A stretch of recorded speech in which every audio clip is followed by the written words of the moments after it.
ചെറുപ്പത്തിൽ എന്നെ ഭയങ്കരമായിട്ട് സന്തോഷിപ്പിച്ചിരുന്ന ഒരു കാര്യം ബാലരമയായിരുന്നു. എല്ലാ വെള്ളിയാഴ്ചയും പത്രക്കാരൻ വരുന്നത് നോക്കി ഞാനിങ്ങനെ കാത്തിരിക്കുകയായിരിക്കും.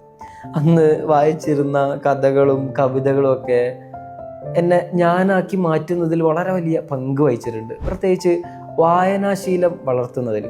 കാരണം പഠനങ്ങൾ പറയുന്നുണ്ട്, ചെറിയ പ്രായത്തിൽ നമ്മൾ കാണുന്നതും വായിക്കുന്നതും ഒക്കെയാണ് പിന്നീട് നമ്മളായി മാറുന്നത് എന്ന്. അങ്ങനെയാണെങ്കിൽ നമ്മുടെ മക്കളെ അവരുടെ ചെറിയ പ്രായത്തിൽ തന്നെ അള്ളാഹുവിനെ പറ്റിയും പ്രവാചകന്മാരുടെ കഥകളൊക്കെ പറഞ്ഞു കൊടുക്കാൻ പറ്റുകയാണെങ്കിൽ അത് വലിയൊരു കാര്യമായിരിക്കും. ഇന്ന് മൊബൈൽ ഫോണിൻ്റെയും ഗെയിമുകൾക്കൊക്കെ ഇടയിലാണ് നമ്മുടെ മക്കൾ വളരുന്നത്. ചെറിയ പ്രായത്തിൽ തന്നെ അവരിലേക്ക് ഇതുപോലെയുള്ള നല്ല ശീലങ്ങൾ എത്തിക്കാൻ നമുക്ക് കഴിയണം. ദ ലിറ്റിൽ മുഅ്മിൻ, ഈയിടെയാണ് ഞാൻ ഈ ചിൽഡ്രൻസ് മാഗസിൻ ശ്രദ്ധിക്കാൻ തുടങ്ങുന്നത്. വളരെ രസകരമായിട്ട് ഇസ്ലാമിക കഥകളും ഹദീസുകളും ദുആകളും ആക്ടിവിറ്റീസുകളും കാർട്ടൂണുകളൊക്കെ അടങ്ങിയ വളരെ രസകരമായിട്ട് നമ്മുടെ മക്കൾക്ക് ഇസ്ലാമിനെ പറ്റി പറഞ്ഞു കൊടുക്കാൻ പറ്റുന്ന വലിയൊരു അവസരമാണ് ഇവർ ഒരുക്കുന്നത്. ഓരോ 2 ആഴ്ച കൂടുമ്പോഴാണ് ദ ലിറ്റിൽ മുഅ്മിൻ നമ്മുടെ മക്കളുടെ കൈകളിലേക്ക് എത്തുന്നത്.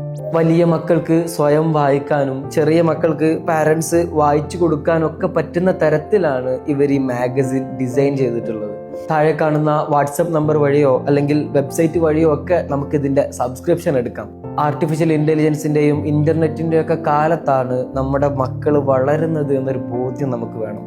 വളരെ ചെറിയ പ്രായത്തിൽ തന്നെ അവരിലേക്ക് നല്ല കാര്യങ്ങൾ എത്തിക്കാൻ നമുക്ക് പറ്റിയിട്ടില്ലെങ്കിൽ മറ്റു പലതും ആയിരിക്കും അവരിലേക്ക് എത്താൻ പോകുന്നത്.